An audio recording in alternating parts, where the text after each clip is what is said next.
And we are back. Welcome back to another episode of the Depressed Cincinnati Sports Fan Podcast. As you can see, I'm very depressed. I am Jesse. That is Tommy.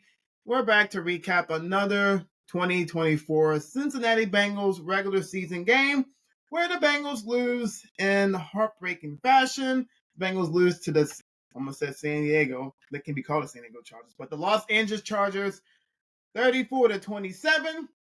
Another one-score loss. That makes it 1-6 for the Bengals this year. And the Bengals fall to 4-7. And I think some people that were optimistic before the game, that saying the Bengals still have a slim playoff hope chance, it's done. All right, season's over. All right, if you think there's still a shot, then you're just delusional and you live in a world where you think that this team can't be 4-7. And I agree with you, but they're a 4-7 football team. So we're going to recap this game, talk about what is next. What is next for this organization? I think we have come on this podcast so many times this year saying, what's next? What's next? What's next? I don't know. I don't know. All I know is that Zach Taylor's still here. Mike Brown is still here. Katie Blackburn's still here. Elizabeth Blackburn's still here. They're all still here. Duke Tobin's still here. So we're all pretty much fucked. Tommy, how you doing on this Tuesday afternoon? Another sad, depressing recap of our Bengals. Yeah.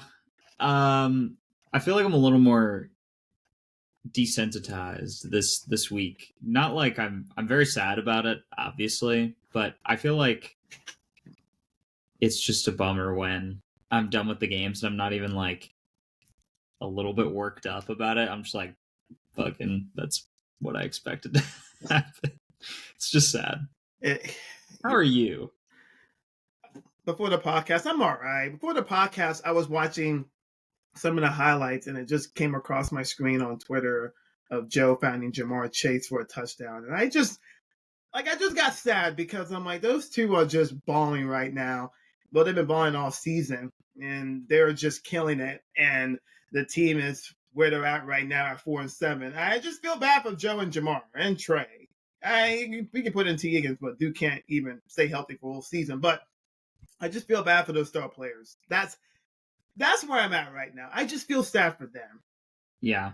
I mean, you can say a lot about the Cincinnati Bengals this year, but the thing you cannot say is that we put up a dang show every single primetime game we're in, and we're always on the wrong side of it for us. But for everybody else, they get a nice, fun football game to watch. I think everybody loves the Bengals playing on primetime because they give you a show. I mean, this football game, it started off like it was going to be a freaking necrophilia blowout, but I mean, you didn't watch the first half, but I did, unfortunately. Yeah. The first half was I was hoping that the Bengals were going to get blown out. And we said this, that the Bengals offense wasn't humming and the Chargers defense was getting after Joe, which they did because the Bengals O-line stinks right now, especially the interior offensive line. Well, they've stink over the last month and a half.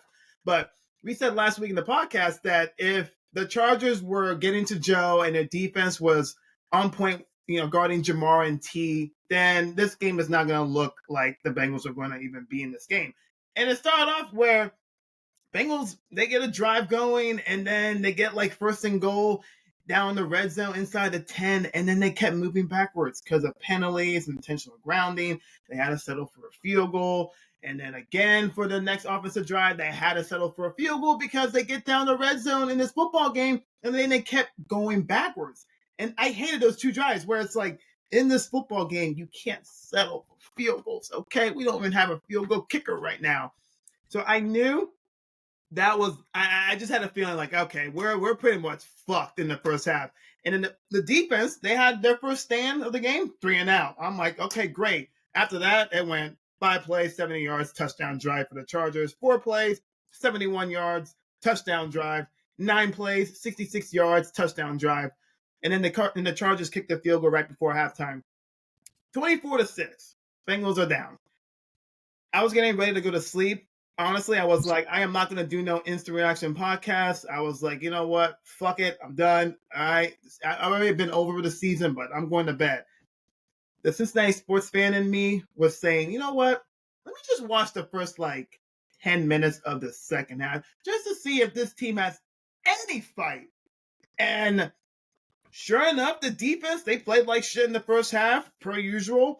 And they came out. They got an opening defensive 3-and-out stand, but the offense went 3-and-out. Then the Chargers kicked the field goal. So it's 27-6. And I'm like, all right, one more. I want to see if the offense can at least get a touchdown. One more chance, and then I'm taking my ass to bed. And the Bengals finally scored a touchdown. They went 11 plays, 70 yards. 4th and goal from the Chargers forward. Joe found Jamar for the touchdown. 27-13. I'm like, okay. And the defense get a stop.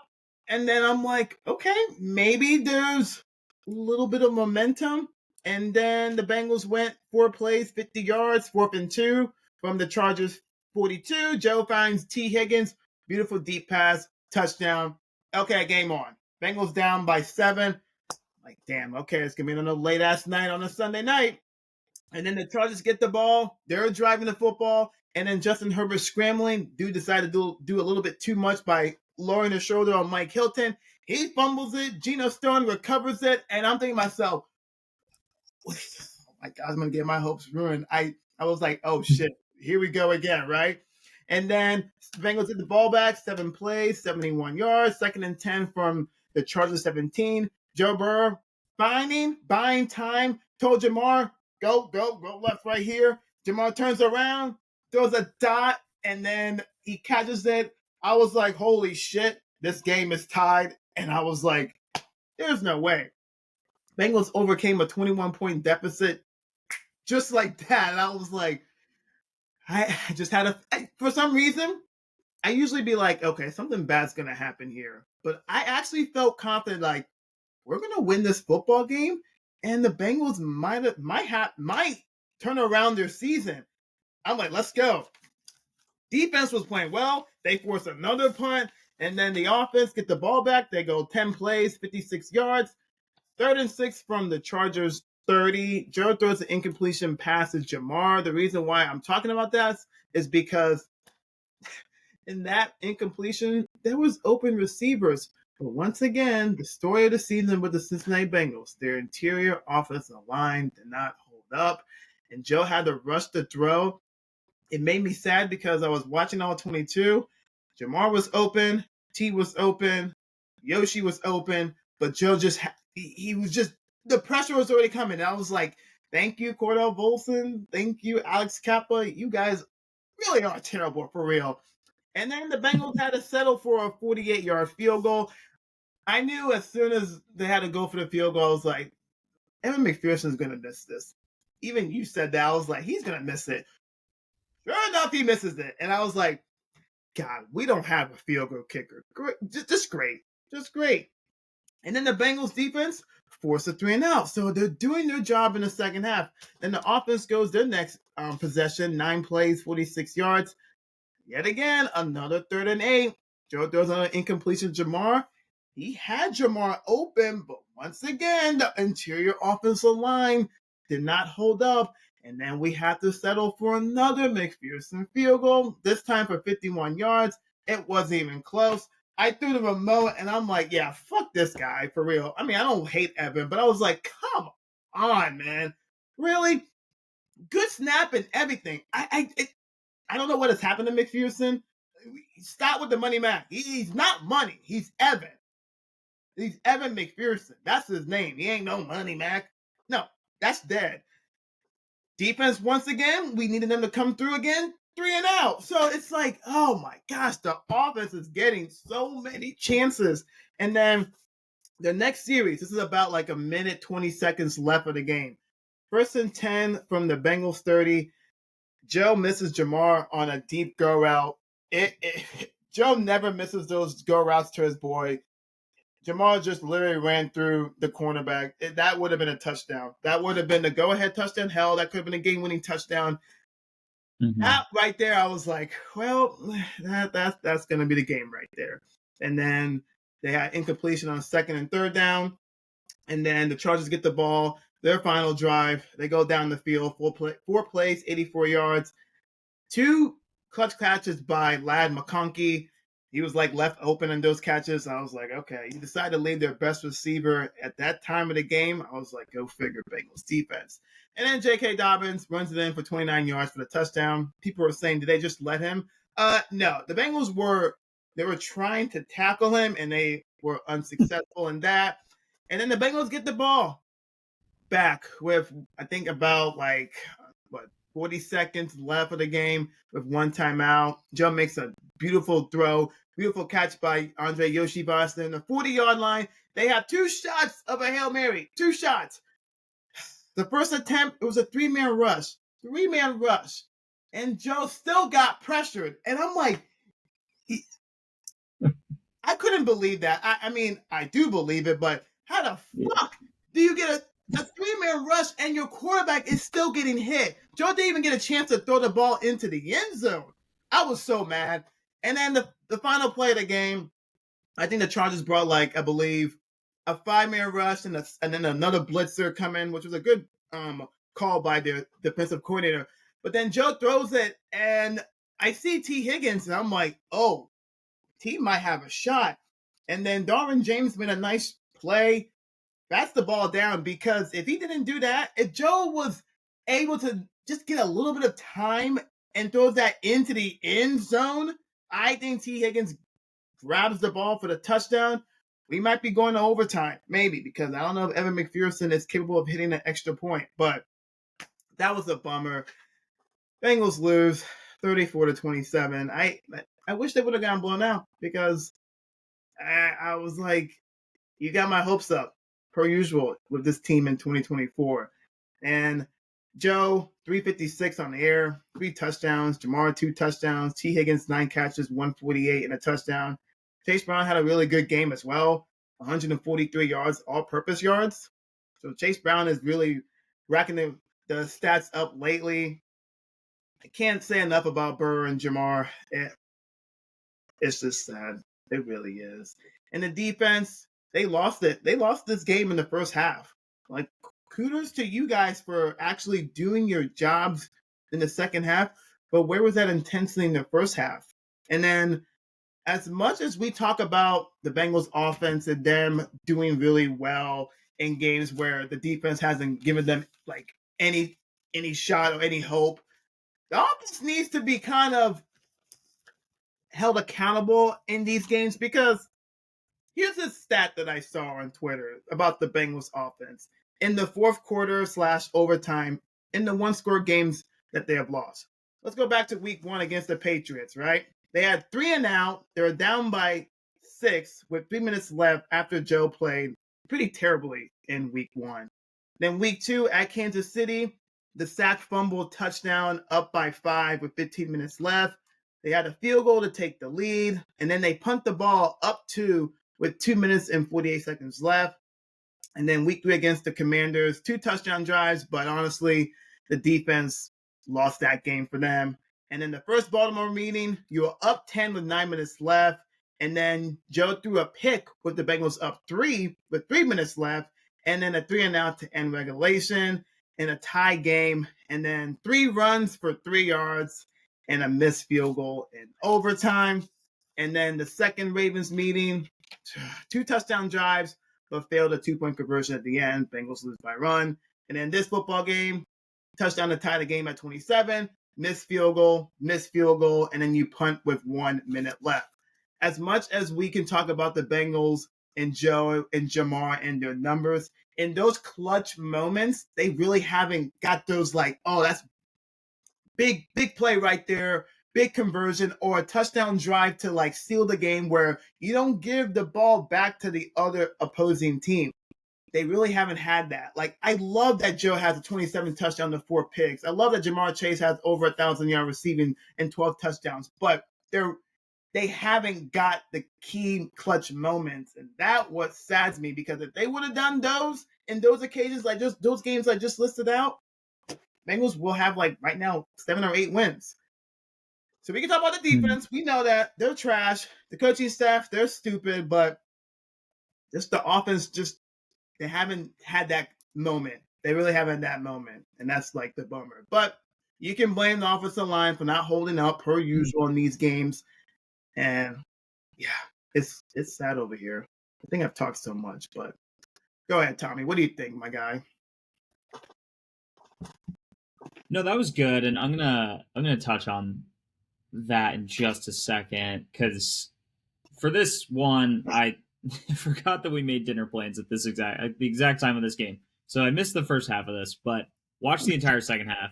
So I got back right at the end of halftime, but I feel like the offense looked really good for the half that I was watching, and so they did something in halftime in the locker room to actually make an adjustment, play well against a very solid defense. And as much as we talk about the defense letting up too many points, we on offense, and there definitely have been some woes, like you just mentioned, where we've struggled to get it done in the most clutch moments of the game.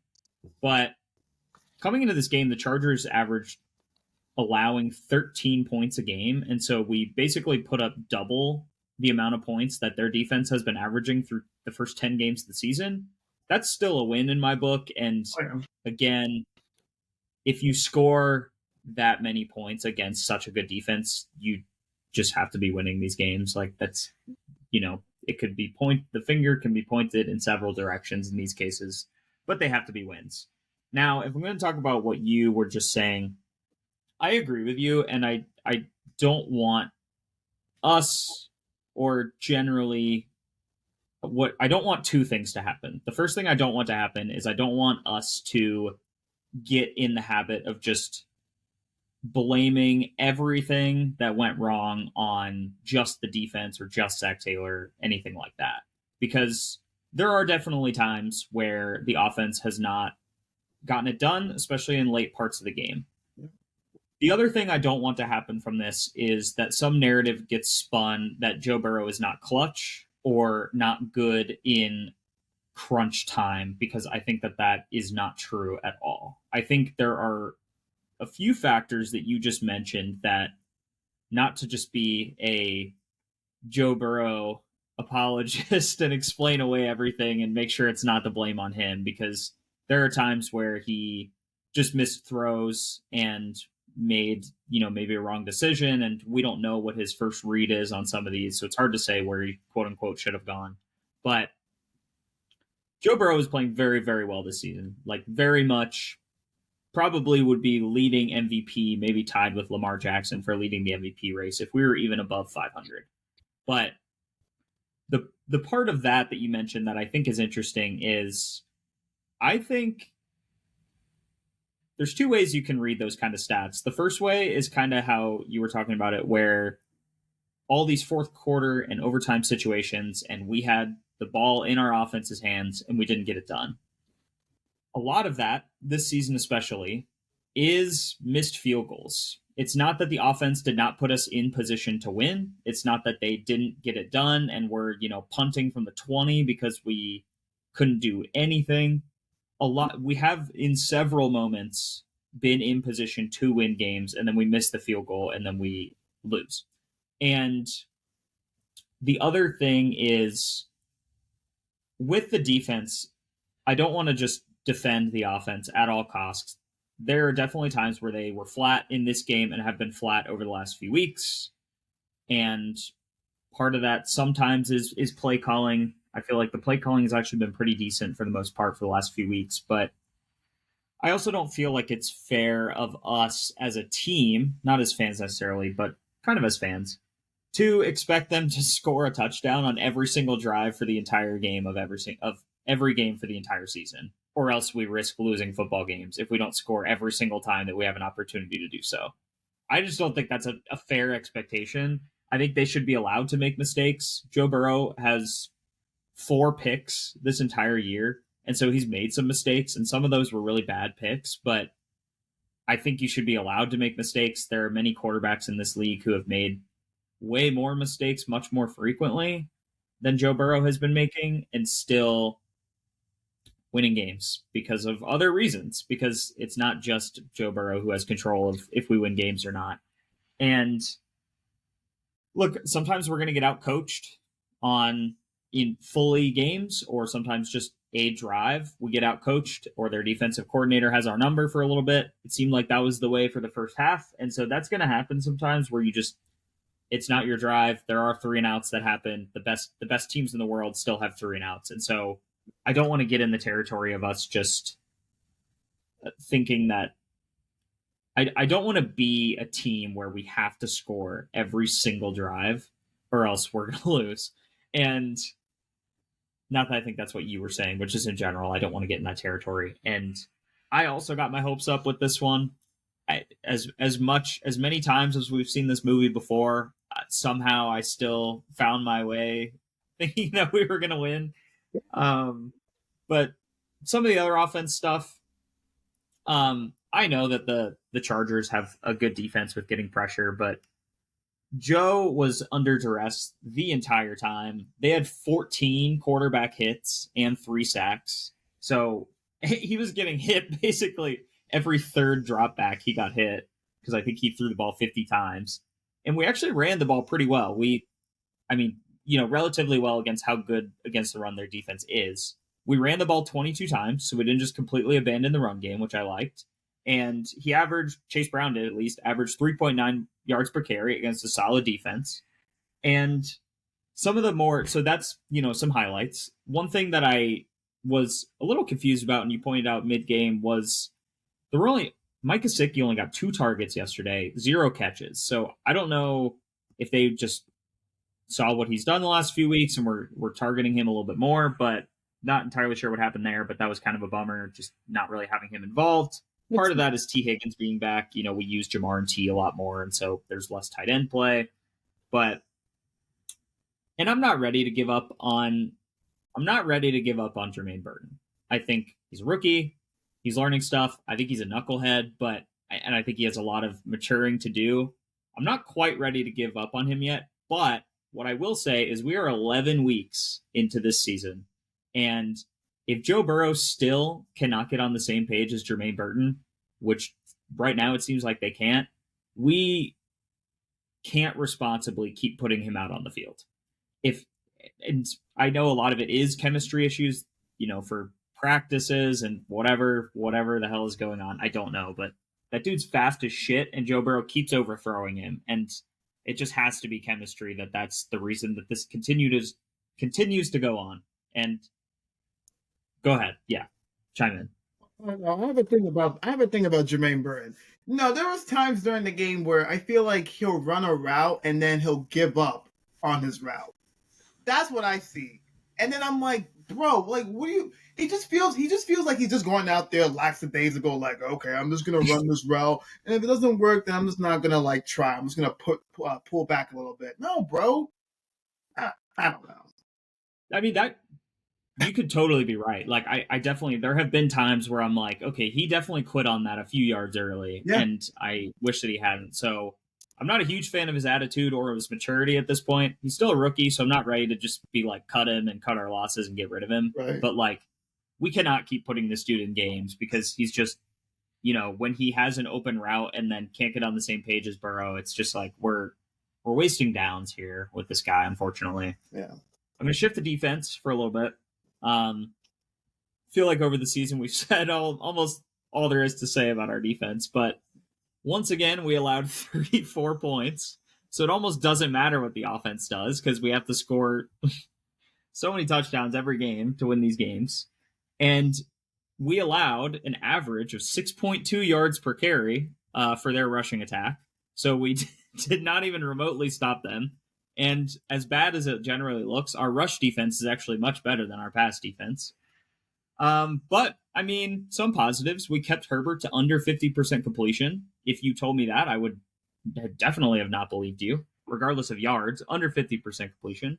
We did get 2 sacks, even though we really didn't pressure him all that often, but we did get those 2 sacks. We got a little bit of pressure there every once in a while. And, Ladd McConkey is a decent player. He's actually playing really well through his rookie campaign. I didn't know if he was going to be the kind of guy that could come in his rookie season, have such a good year, but he, as the number 1 target, had over 100 yards in this game, and in the most crucial moments of the game, especially late, we just couldn't locate him, and we weren't on him, and so he was open. And that's kind of all I have on the defense for the moment. I have some other stuff for this next category where I have some more stats that are kind of depressing. But the last thing I'll say Go ahead. before we go is on special teams. Evan McPherson is pissing me off. And I know he's been making me mad for quite some time so far this year.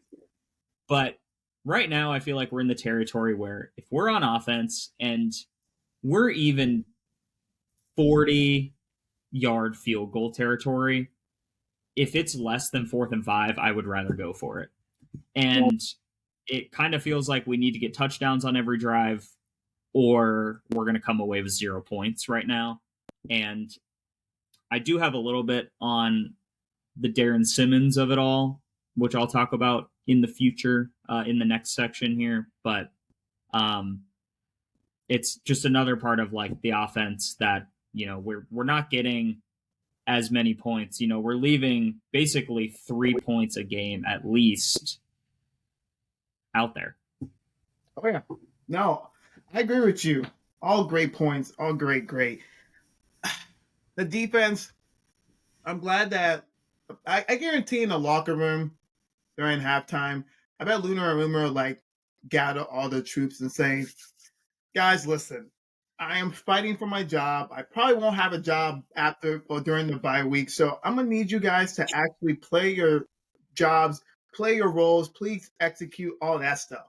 And they did a great job. They did a great job in the second half, but when it matters most, they allowed Lad McConkey wide open in two drives. I'm sorry, 2 plays, and the Chargers were able to score a touchdown.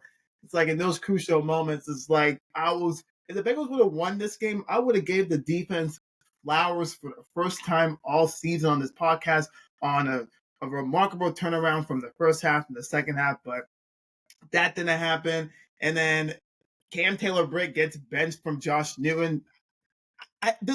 The decline of Cam Taylor-Britt in year number 3, I believe, for him has been absolutely wild. I don't know what has happened to dude, and people say it's probably a coaching thing, which it could be. But honestly, I think it's all mental for him, and I said that in last week's podcast. I don't know. And that play where Quentin Johnston had that touchdown, the play was okay.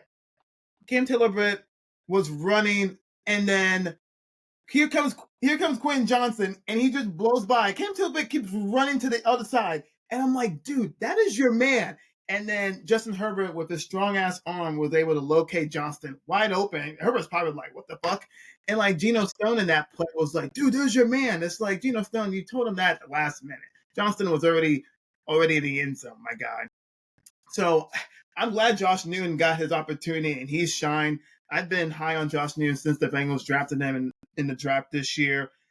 I think that he needs to play these last 6 games because the season's over, and we have to evaluate these young players. DJ Turner was really good in this football game. Him and Newton in the second half were the reason why this game was still relatively close. Is because of the play of both of them. Unfortunately, Turner hurt his clavicle, where he landed on the play, where he made a nice play. Every time DJ Turner goes back for the ball and tips the ball with his one hand, I'm like, dude, what a play. And then I thought he landed on the shoulder, but I guess he did. So he's out for the season. Hopefully he'll have a speedy recovery. But those two were the reason why this football game was still in hand for the offense and just for the whole team in general. But I don't know what else to say about Evan McPherson. Listen, kickers, it's a mental game. I get it. So I want Evan to turn it around, but I really don't see it happening. Okay, coming into this game, this man was 35th best in field goal percentage this season. 35th. And aren't even that many teams. Right, exactly. What you don't draft a kicker. And what really made me mad is that the Bengals signed him during the offseason, but you sign him, but you're not willing to sign your superstar wide receiver. That makes really sense right there, okay? And you sign Evan McPherson $6 million a year, okay? And he's at the bottom of the field goal percentage, like I said. And there's times during the Evan McPherson, Zach Taylor era, whatever the hell you want to call it, He has taken the ball, Zach Taylor, out of Joe Burrow's hands and then kicks a fucking field goal, rely on Evan. Hey, worked in the rookie season. We made the Super Bowl run. Hasn't worked out since. This is a league of what have you done for me now? And Evan McPherson hasn't come through. He really hasn't. And it sucks. We don't have no kicker. I think these next 6 games, they're not going to cut him, fans. I don't know why people are saying they're going to cut Evan McPherson. They're not. Okay, he's under contract. But ring in the kicker. These next 6 games, see what Evan can do. Maybe he might turn it around. Maybe not. Zach said in the presser today that he has all the confidence in Evan. Duh. What else he's supposed to say? Darren Simmons said that today too. He's like, it's just a mental team with Evan. He's like, I still have all the confidence in the world. Yeah. What else are your coaches supposed to say? Dude sucks right now, and we don't know. We don't trust him. They really don't trust him, but I wish the Bengals would have went for it on those fourth downs. I know it's like 4th and 8, but honestly, the first field goal, okay, you go for it. The second, no, I think they would have just go for it. If you don't get it, I don't care. It's just you're just leaving points off the board, like you said. And then back to the offensive line. I know Orlando Brown Jr. didn't play again. Honestly, if I'm him, don't play for the rest of the season because why risk it, okay? But this is a crazy stat right here. Out of the 77 qualified NFL guards through 11 weeks, Cordell Volson ranks 77th out of 77 in pressures allowed at 33. You know who's the next worst? Alex Probably our other guard. Yeah, Alex Kappa at 27. I don't know what has happened to Alex Kappa. When he hurt his knee against the Ravens back in 2022, he hasn't been the same. Like, I didn't think he was an all-pro guard, but he was steadily consistent. I don't know what the hell has happened to him. It really has boggled my mind is boggled by that. Like, he stinks. Wilson stinks. Ted's getting old. Mims is he after okay, Atlanta Brown Jr. is hurt, but you can arguably say that Mims is probably the best lineman, a rookie in that room right now. I'm talking about Atlanta Brown's hurt, but I'm just saying right now as a whole. Makes no sense. It really doesn't. And I talk about the front office. We've talked about Duke Tobin and how the draft picks and how the Bengals have done really bad over the last 3 years. I know fans are looking ahead to 2025 and the offseason, the NFL draft, and oh, yeah, we got to get these players. You really going to believe that this team is going to make the right draft picks? You really believe this team is going to make the right free agent acquisitions for this team in 2025? You lost your damn mind. I'm not even excited for the offseason until they prove me otherwise. Okay? Bengals have had 16 draft picks from 2021 and 2022. I'm gonna ask you this: can you name me just a couple of players you think that you will continue to keep since 2022? Just the 21 draft and the 2022 draft. Like there's 16 draft picks combined. Those. Can you name a couple of players you think they'll keep? Obviously, you keep Jamar. Any others? I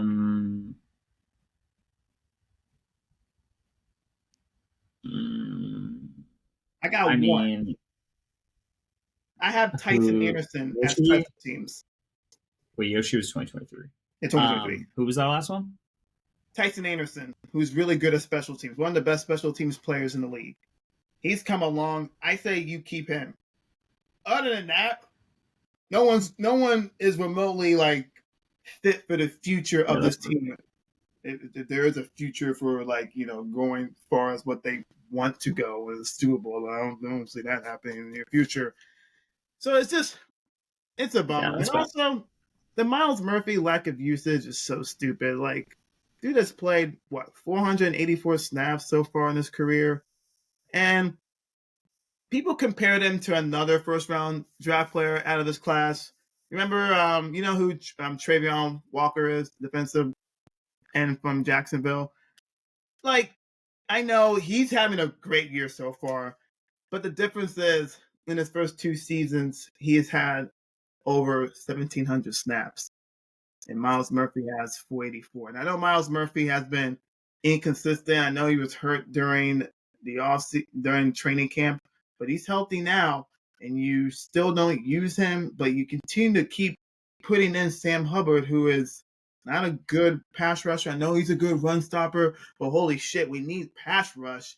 And Sam Hubbard did say that I'm actually dealing with an injury. I know. Yeah, okay. Yeah, I know the Bengals knew that. So can you just give Miles Murphy snaps? I, I,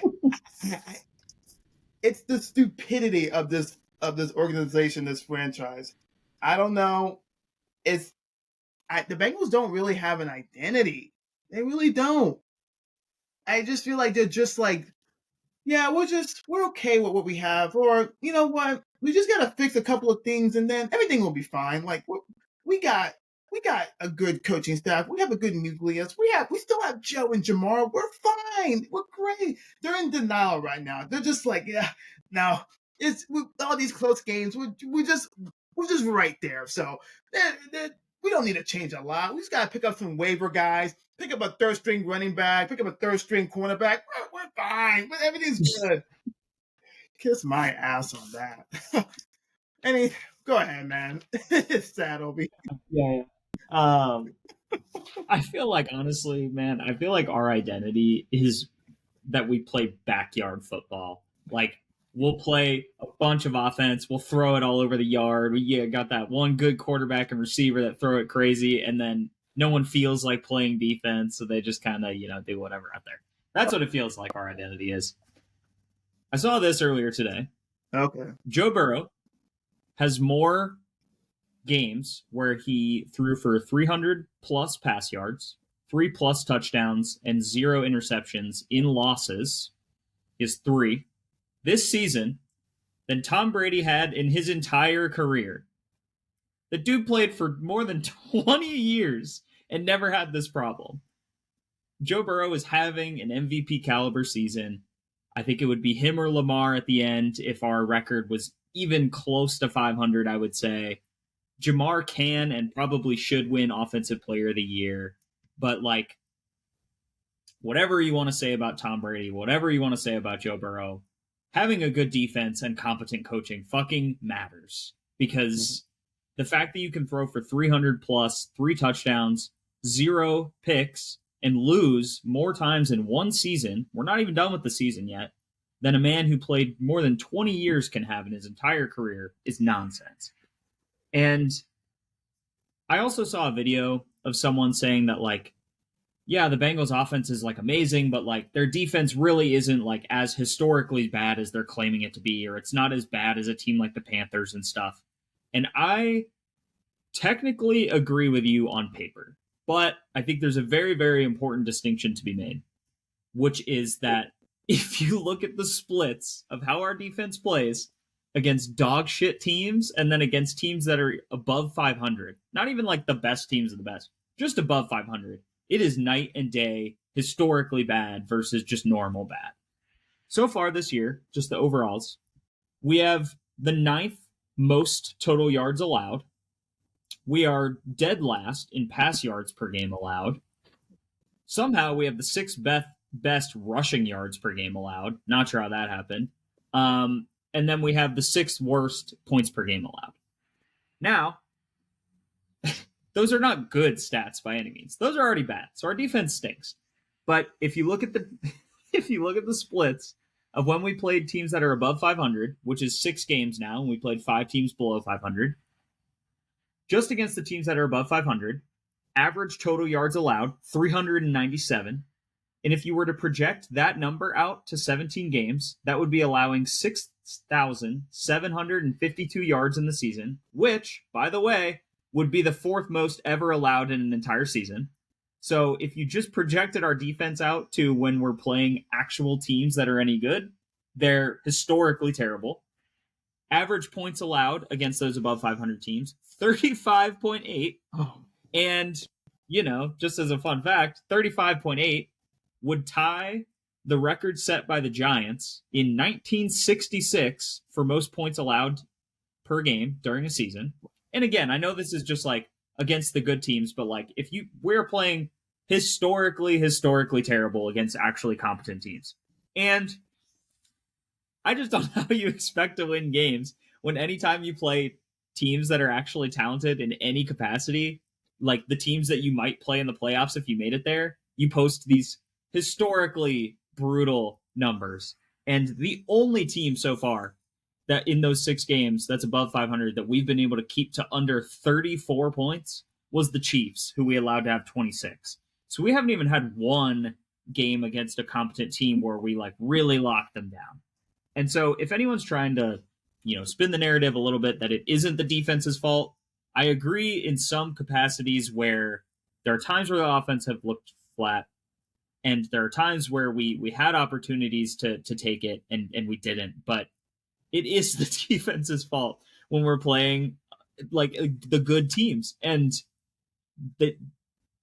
they're just, the stats are diluted a little bit because of when you play the Raiders and you play the Patriots and you play crappy teams, that kind of evens it out. But we have one of the like easiest strength of schedules this entire year, and so like that's part of it. But like in the 6 games we played where we are against just above 500 teams, we are bottom 5 defense of all time. And here's my maybe most depressing stat that I've seen so far this year about our defense. So we've played 11 games so far this year, right? And I know you can't just do this because Trey Hendrickson is a dog and a psycho, and he's so good. But if you ignore Trey Hendrickson's numbers for just a second, just to humor me, our sack leader is Sam Hubbard with a whopping 2 sacks. Nobody else on our team has more than 1. And we have 7.5 team sacks by everybody combined, not named Trey Hendrickson. If you project that out to 17 games, that would be 11.5 sacks on the full season, which, by the way, the worst ever season was 11 sacks by a team, and they only played 9 games that year. So because we can't get pressure on literally anybody without Trey wreaking havoc, we are completely dependent on Trey blowing up every game. And whenever he's unable to do that, which again, he's still the sack leader, it's okay for him not to have monster game week after week, especially because they're all keying on him because they know no one else is going to do fucking anything. It forces our corners and our safeties, who we know are not any good in the first place, to hold on forever for these long routes where people are doing random crap. And they're just not talented enough to be doing those things. You talked about CTB with like the all-time, just like a really depressing decline from, we felt like he was a Pro Bowl caliber for a lot of the year, his second year in the league. And now he's getting benched for rookies because he's allowing the most pass yards in the NFL this year. So I have some more stuff as we're going to talk about looking ahead to like 2025, but like, holy crap, dude. For anybody that comes to me and says that our defense is not the problem, I am going to scream because they're terrible. Back to you. I'm speechless. That's 35 points per game against teams over 500. Like, the Chiefs' offense isn't that good this year. I still, I can't believe this. That's bad. That is just, I'm just a loss of words. I can't believe that stat. I can't believe you got me there. Like, I can't count on anything. That's just terrible. And to think that this front office is just sitting pat saying, "Oh, we're fine. We just need, we're good. Yeah, we just need Sheldon Rankins, and we just need Sam Hubbard to perform. We need BJ Hill to do his thing, and we can put in Miles Murphy here and there. It's like we're not like trying to evaluate him. The Bengals have missed on so many levels when it comes to their drafting over the last 3 years. And you're seeing it, and missing on the defensive line, offensive line. Oh, wow. Even also, you can. It's like I'm laughing because it's like it's comical. Like how this feels like a bit. Like we can't be. It's insane, these decisions that have been made and all this stuff. Like it's comical. I just wish we can go back to 2009 and 2013 where the Bengals had a string of actually drafting well. Like I have a list. You go back to 2009, they drafted Andre Smith, who motherfucker couldn't stay freaking healthy or even lose some weight. You got Ray Maluga, Michael Johnson, Kevin Huber, and in 2010, Jermaine Gresham, Carlos Dunlap, Geno Atkins, and in 2011, AJ Green, Andy Dalton, Clint Boyling, and in 2012, Kevin Zeitler. Can't believe the Bengals let him go. I'm still pissed about that. Dre Kirkpatrick, who was just almost like a CTB. you know? Yeah. And then Marvin Jones, Mohamed Sanu, George Iloka was a very underrated safety. And then 2013, Tyler Eifert, Giovanni Bernard, Sean Williams, very underrated safety. And then Rex Burkhead, which he was a good running back catching the ball out of the backfield, and he'll give you yards. So I don't know what has happened. Yeah. They got to go back to that. But I think this organization is just yeah, you got to rely on Joe and Jamar, but god damn, give them some help.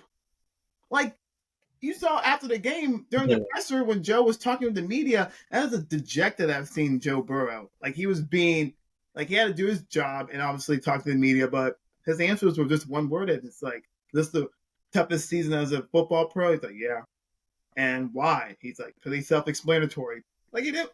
And then somebody asked Jamar Chase about, so why you guys aren't finishing games? He's like, ask Zach. He's like, I don't call the plays. It's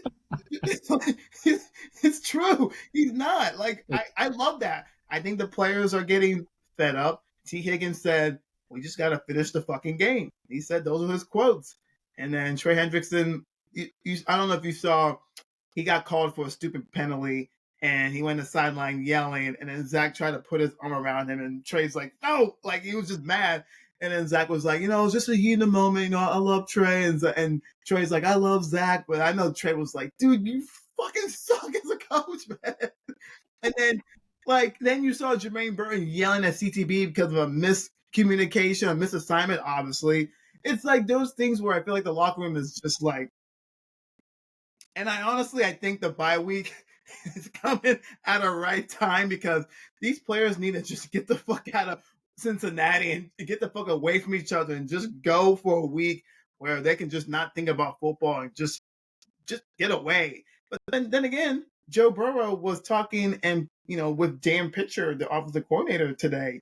Like he was in the room and they had a conversation. They were just talking about things, and Joe was all about business. Even the bye week, Joe he still comes to work. So he's all about winning. And obviously they're not winning, but Joe just wants to continue to get better. Obviously, he wants to get the team better, but he can't do it all by himself. He really can't. I really don't know what to go from here for the Bengals. I really don't.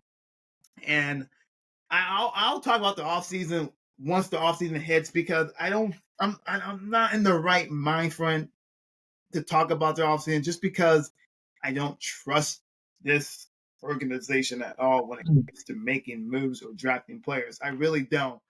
But I think this bye week, I know they're not going to do anything, but I think the Bengals just need to make some changes. As much as we love Lou for the past and all that stuff, right now, and what I said this earlier, is what have you done for me in the NFL? And honestly, Lou hasn't done anything good right now. I know it's not his fault, but he is part of the blame. Just fire him, let him go, bring in somebody, change up the offensive line. I mean, put Matt Lee and put him in center and give Ted a rest, or just bench him and bench Kappa or bench Volson or get someone. I don't care. I don't care. Just try out something different. Season's over. But Zach Taylor says that, what? We still got a lot of pride in our team, and, we're going to find a way to get this going. And I'm like, all right, dude, you're still mathematically not eliminated, but I just feel like the Bengals need to try some different things and play some different players after the bye week. Why not? We got to evaluate them anyways, right? So why not do it? I think Myles Murphy needs to play a lot after this bye week. And I don't think they're going to do that because they still think they have a shot. And if they do somehow upset the 8-2 Steelers next week, season's back. I don't know. What do you think what's going to happen? What do you think they need to do for this bye week or just beyond? Because I'm not really there yet for the offseason, the draft, and the free agency because I just don't I don't trust him. I don't trust him. Yeah, I'm with you that I did not go fully into offseason free agency drafting all that good stuff quite yet. I know we're technically not mathematically eliminated yet, but we still have to play the Steelers twice, and I don't love our odds for the position we put ourselves in, and we are 4-7. Let's be honest, like we'd have to win the last all of the rest of our games to potentially just be still lose on a tiebreaker to even get in. I don't even know if 10-7 is good enough this year. So I stayed relatively surface level for this one, but I do have some thoughts here. I think kind of a natural question that I've been asking and thinking about the last few days, and especially a little bit more after last or Sunday night, which is this a problem that we can fix in 1 year or one off season, or is this something that's going to linger for a while? Because let's be honest, Joe Burrow has many more seasons. He's not even 28 yet, turns 28 in January. We're not completely hopeless on getting a Super Bowl with him. We're not completely hopeless on getting back to the Super Bowl, especially if he's on our roster and we re-sign Jamar. Things are possible still. But with saying that, the only way that that is truly possible is if, as an entire organization, we need to get serious and real with ourselves immediately about changing the coaching staff, changing the personnel, making actual some sort of splash moves in free agency. We need to figure out what's going wrong with our scouting pipeline and figure out how to draft smarter.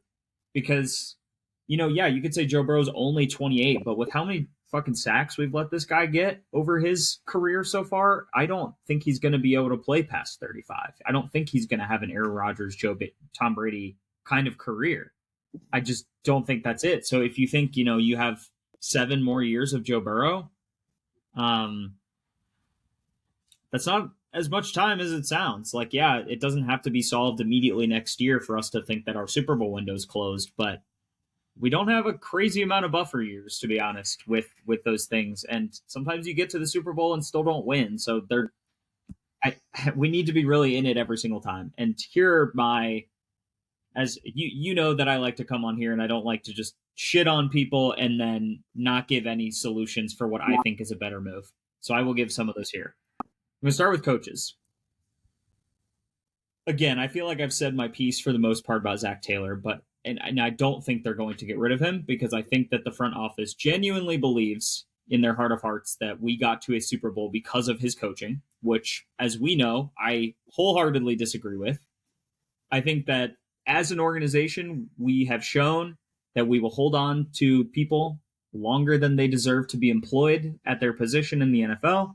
And so I'm sure we're going to keep him around, but I really wish that we would make a change here and try to poach somebody that knows how to coach defense and then get a solid, smart offensive coordinator to call the offensive plays and let our head coach be a defensive-minded guy that can kind of turn this ship around in a much shorter timeline than just a defensive coordinator without a head coach getting involved there.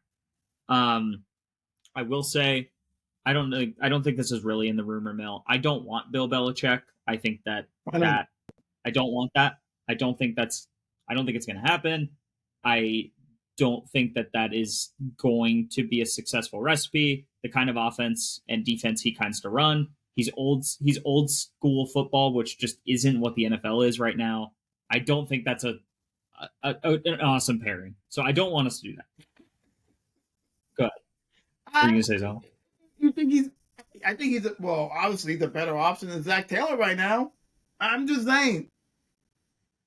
If we were to pair Bill Belichick with a really smart, good offensive coordinator, and he just let that guy take the reins, and we do not let him fucking touch anything GM related, then I could consider it. I still don't love him as a person. I feel like he's kind of annoying anyway. So I don't want him for a couple of reasons, I guess, but whatever. He's won a lot and he's good. He's shown that he can coach good defenses. But speaking of defenses, let's talk about Lou for a sec. I do think that Lou had a really good run here for a while, and I think that he did a good coaching job early on in his tenure here.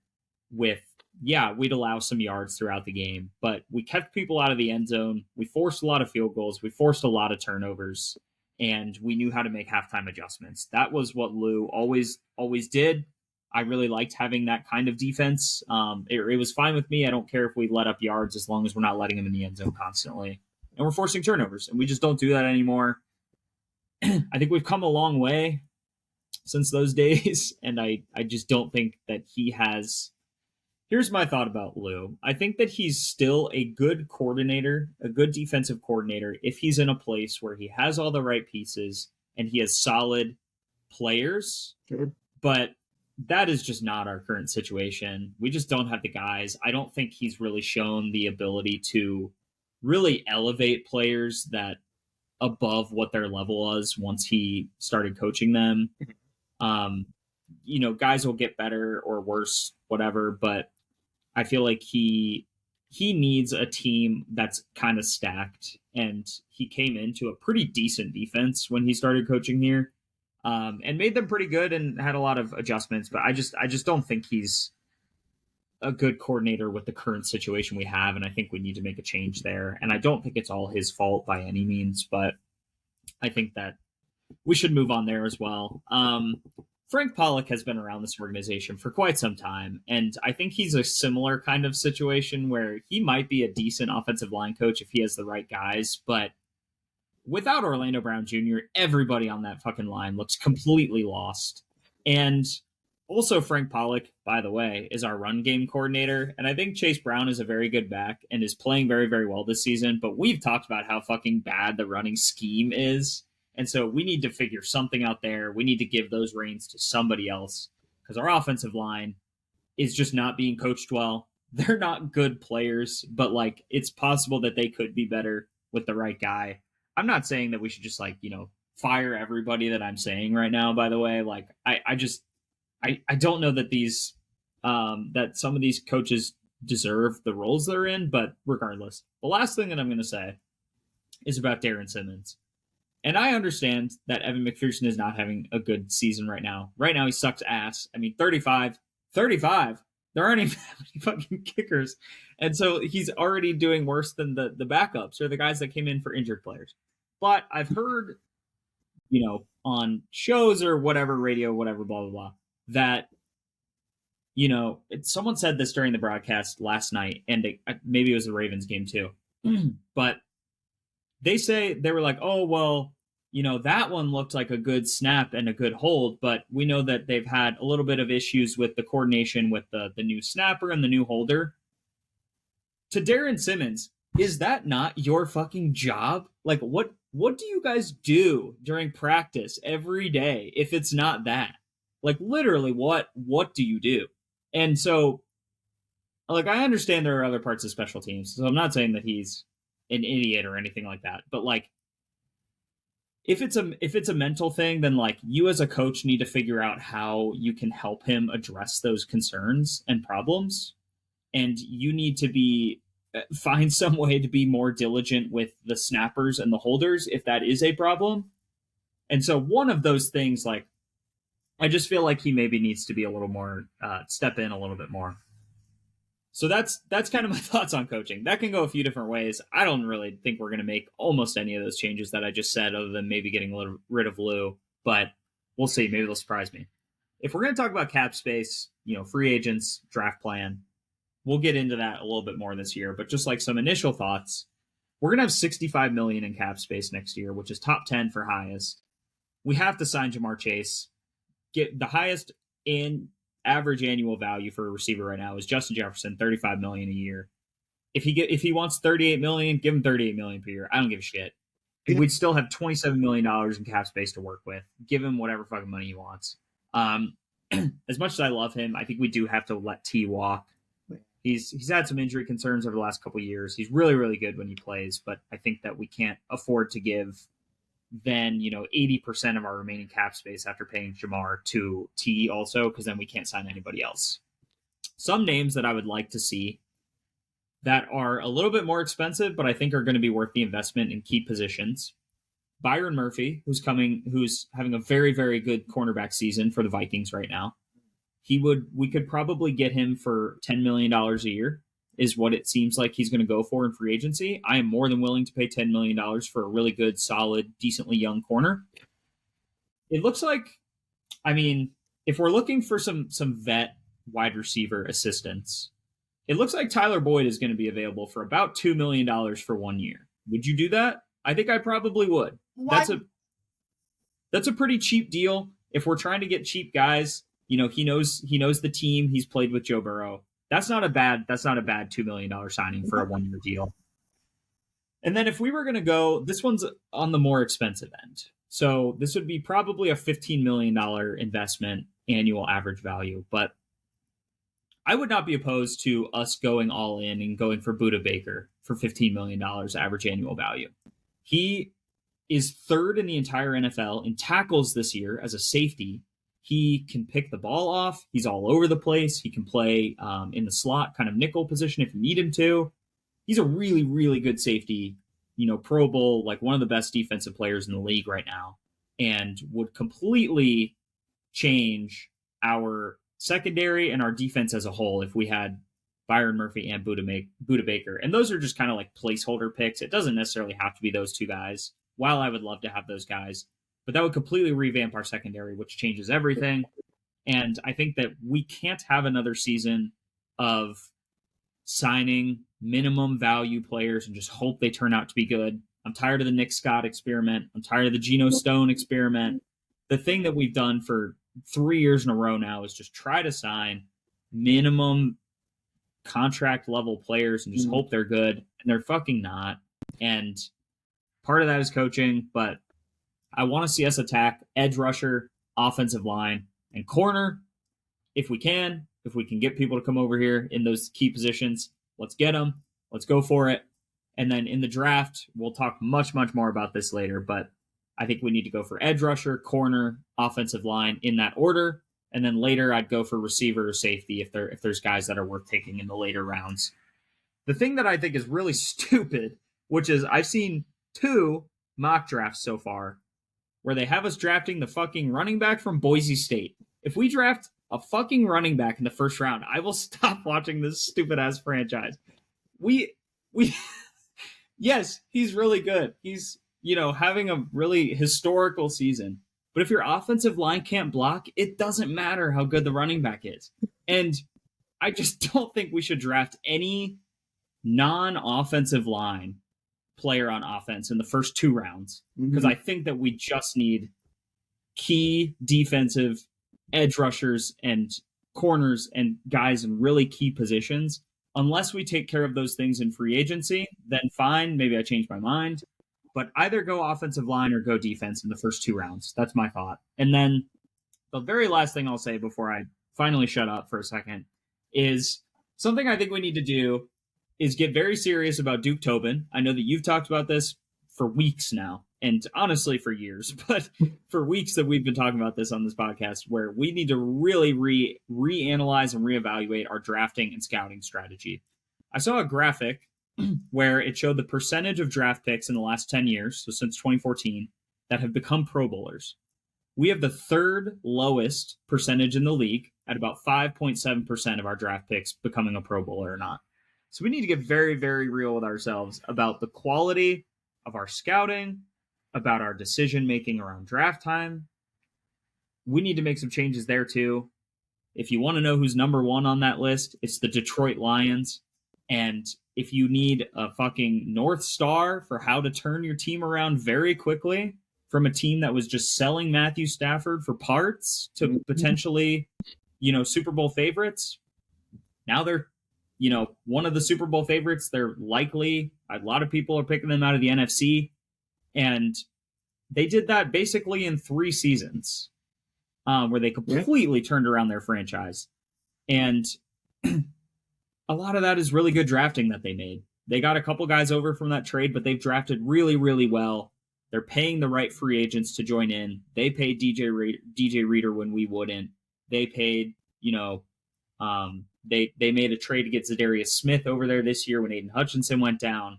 They paid Carlton Davis to come join them on defense, a really, really solid corner. One of the guys that Jamar Chase says is the best corner that he's played against. Like, we draft terribly. You said it. We used to draft really well. We had a few years stint there where it felt like we were drafting really, really solid guys. We were making some free agent moves, but we were getting some of those cheaper guys through the draft instead of cheap free agent signings.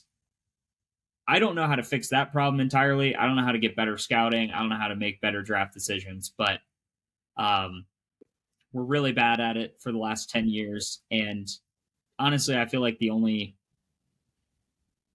the last 10 years, probably the only Pro Bowlers we've had are Joe Burrow, Jamar Chase, DJ Reader. Jesse Bates, probably Geno Atkins was. When did we draft Geno? 2010. Okay, so that might have been before that stat was counted, but 2010. Not many. No, you know what I mean. No. And so, like, we need to draft better. And Chase Brown is really, really good. We don't even use him that often. We don't need to draft a running back in the first round. That is just not. That's not our identity. That's just ridiculous. I can't believe I read that in two separate locations. All right, I've talked more. You killed it. I don't really have anything to add. You nailed it, and I should have done more research and homework, but I'm not there yet with the off season. But I will bring it because the Bengals just got to get better in the trenches and offensive line, defensive line, especially on defense, especially when they tackle. It's just that they're just like, they're not really like being physical. Like I watched the Steelers and Ravens game on Sunday, and the Steelers just, I mean, they're dirty as fuck, but I mean they're just right there and tackling with force and aggressiveness. Bengals don't do that, and I like those free agency hopefuls and wishful thinking because not just wishful thinking because the Bengals, I know they won't do that type of shit. They're just okay with just signing fucking trash ass like Geno Stone and Sheldon Rankins. Like what are we doing? And again, we all thought that they were going to contribute to this team, but we were fooled because you can tell we got them for like very little. And you see the Detroit Lions and their success right now. Not only they're beating teams, but they're destroying teams. And then Jared Goff throws like 5 picks and they still win games. And they have a kicker as well. That must be nice. Must be nice. I'm rooting for them. If they win the Super Bowl, then it's like, wow. I might become a Lions fan. I don't know. We'll see. All right, sir. It's trivia time. What you got? I would also love to see the Lions. I feel like they deserve it. I feel like they're doing everything right, and Absolutely. It would be a bummer if they. Yeah, or the Bills too. Or the Bills. Bills are really good. Bills too. Yeah. Agreed. All right, so we're obviously hopeful, regardless of how the season ends, that Jamar Chase can be a Triple Crown season. Do you know who the very first Triple Crown was since the merger? There were people that did it in like 1940, but. Oh, I was going to guess Flipper Johnson. Post 1970. Okay. Who was the first one?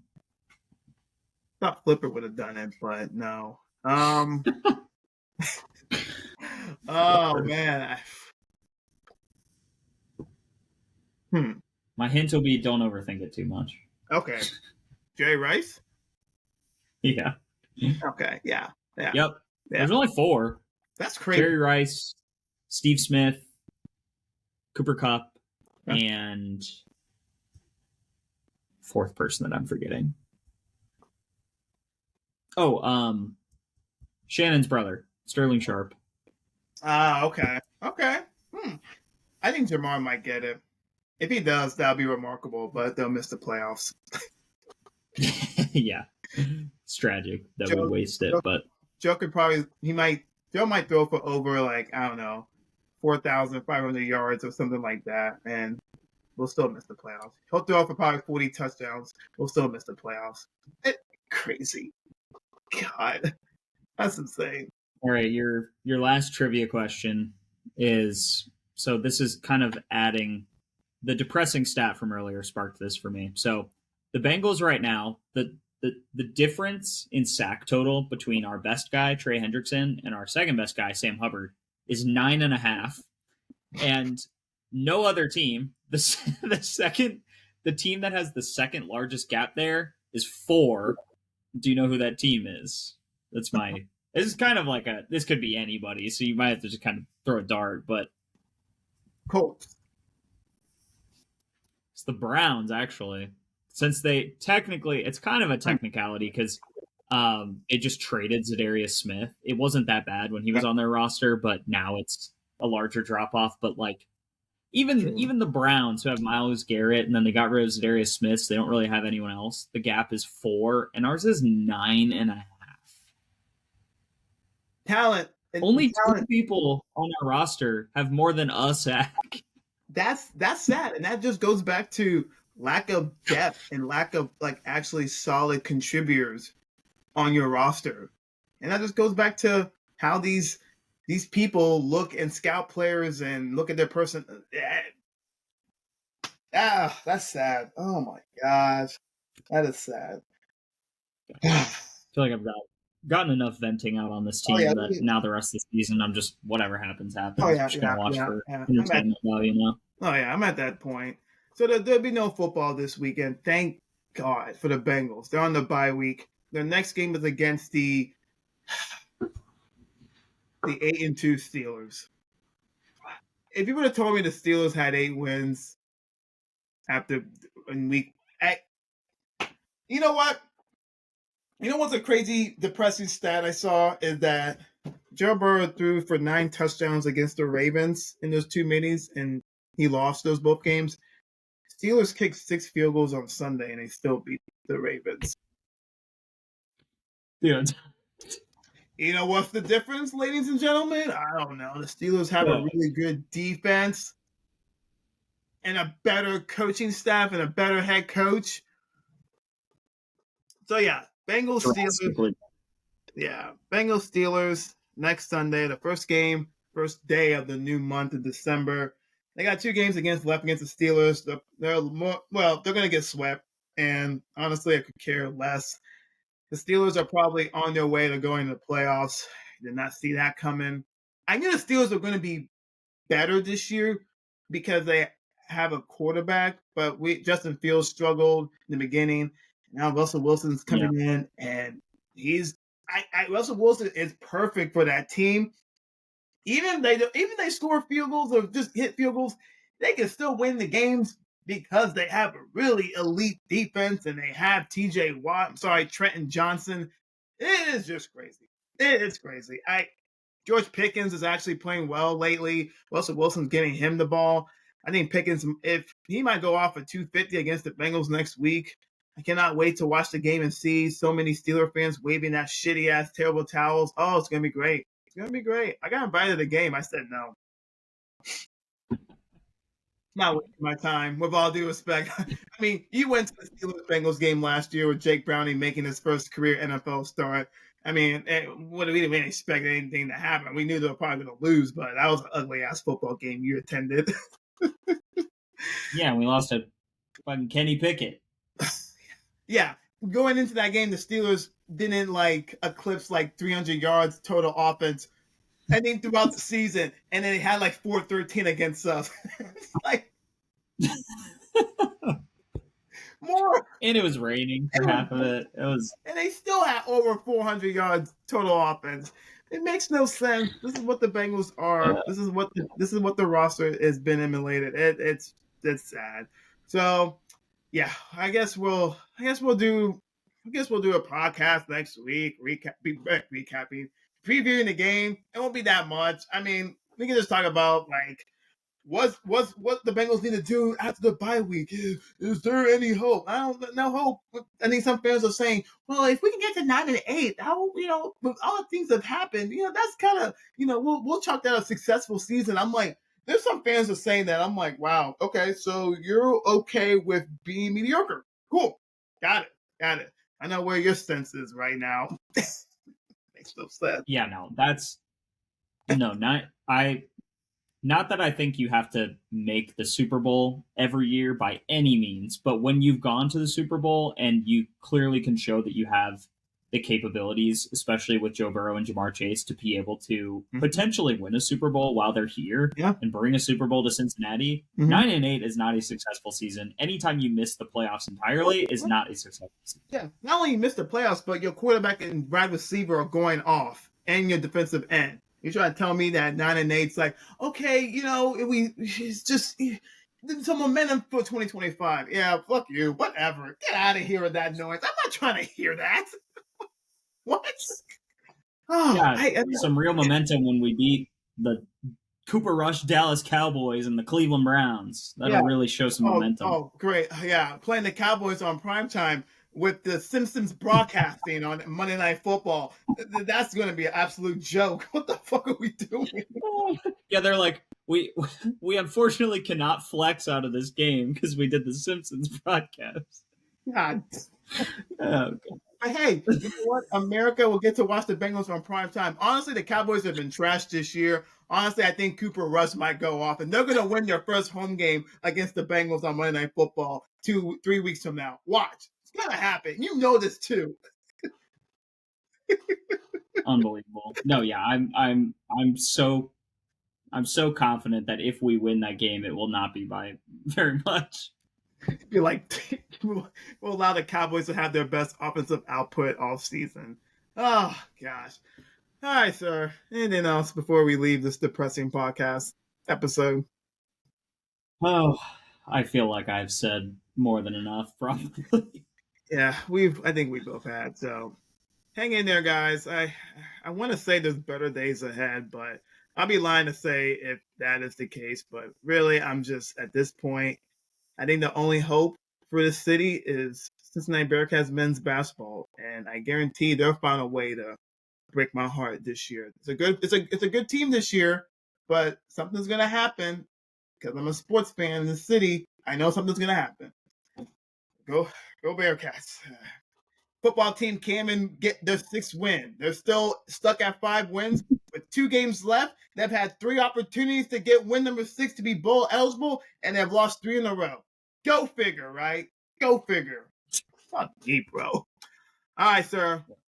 We'll talk next week. Hopefully in better circumstances and better vibe where we're like, okay, fresh off the bye week, let's get the positive vibes going. True. We at least will not be recapping a loss. That is true. It's been since the Raiders game. Yeah, that is true. All right, man. This has been good. We'll talk later. We're out, guys. Stay safe out there. Happy Thanksgiving.